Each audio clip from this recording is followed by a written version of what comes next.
nagre-regla ang aking bebe. Pakikita ko lang sa inyo kung paano ko maggawa ng napkin niya. Ganyan lang guys. Meron akong binili sa sa online na ganitong pads. Yung pads na to guys na nabili ko.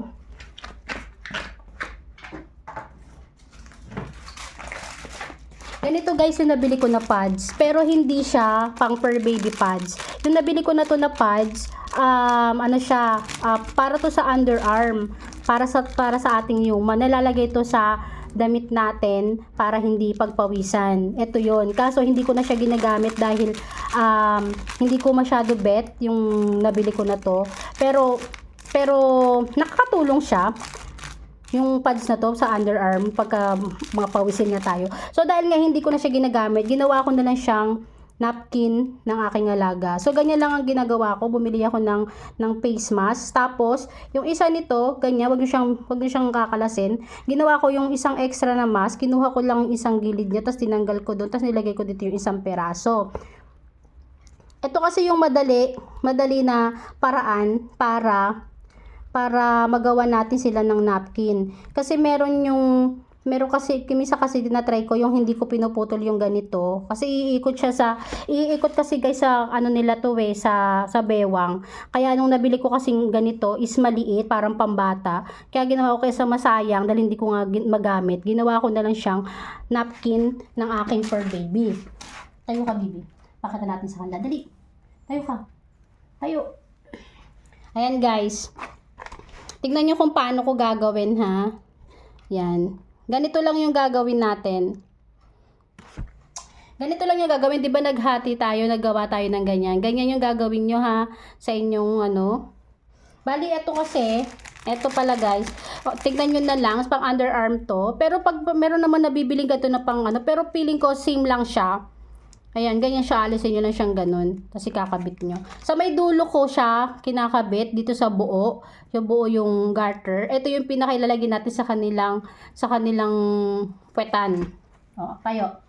Tayo, bibi, tayo. Tayo.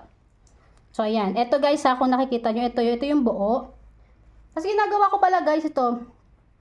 Pagkaupo ayan o, may ano siya, diba? May matigas. Sinatanggal ko yan kasi hindi siya komportable. Naalis ko yung ano doon. Ito, yung pinaka ganito, inaalis ko siya. So, ayan guys, ganito lang ang pagkabit Kakabit nyo lang siyang ganyan, isushoot nyo sa kanyang buntot. Tapos, ipapasok nyo pa ganon. Tapos, isushoot nyo lang yung isa dito. Yan, para siya yung pinaka umano. Tapos, ibobohol nyo lang. Pinakamadaling way to guys. Kasi, meron akong isang nakita na ginagawa niya. Napkin ng tao yung ginagamit niya. Dati panty liner na ginagamit ko. So, ganyan dapat yung kalalabasan niya. Ayan. Isushoot nyo lang siya dito. Yung isang ito sa kanyo ibobohol. Ganyan siya guys. Tapos, pinilan ko kasi siya ng ganito pagka nagkakaregla siya. Bumili ako ng ganito. Bumili akong dalawa para may kapalitan. Tapos, sinusuot ko lang siyang ganyan. Para hindi niya natatanggal yung pinaka napkin niya. Ayan. May lock siyang ganyan Ayan na. O, di ba? Ganyan na siya, guys, pagka may regla. Ganyan lang ang ginagawa ko sa kanya. Yan. Ganyan lang. Tapos, pagka maano din kasi itong ason to, pagka yung alam niya na puno na yung napkin niya, lumalapit sa akin niya, nagpapapalit. Nagpapapalit siya ng napkin. So, ito guys, ilalagay ko na lang din sa yellow basket kung saan ko siya nabili itong pads na to. Pwede siya para sa atin, pang human kasi talaga to, pang underarm niya. Pang underarm talaga niya to. Pang underarm talaga natin to. Yung nga lang, hindi ko siya bet. Hindi ko siya bet na gamitin. Although, effective naman siya. Ilalagay ko na sa may yellow basket kung saan ko to nabili. Saka yung kanyang pants, yung kanyang panty na ito, may sizes to Pagsasamahin ko na lang kung saan ko to nabili, saka ito. Okay? Yan lang. Yan. Kanina pa kami nagbibideo. Naiinis na yan. Saka nga pala guys, ang laman pala nito, ang laman nitong pads na to, mga 10 pieces. 5 pieces kasi yung binili ko. 5 pieces yung binili ko dito. 5 pieces kasi yung binili kong nito. Sa isang plastic, 10 pieces po yung laman niya.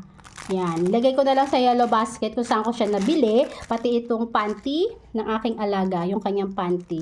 Yan, may sizes yan guys ha, depende sa, eto kinuha ko yata to, parang hindi ko malaman kung large to, large yata to eh, yung isa niya XL, medyo malaki-laki sa kanya, pero adjustable naman po yung pinaka ano niya dito, pwede nyo i-adjust, pwede nyo luwagan, kaya maganda siya, madali din siyang matuyo, itong panty na to, madali din siyang matuyo. So cute pa siya, pag aalis kayo ng bahay, tapos nakapamper siya, pwede nyo siyang ipatong para, yan na yung pinaka panty niya. 'Di ba? Yun lang guys for today's video. Try ano ko lang sa inyo. Sa ko siya nabili. Thank you.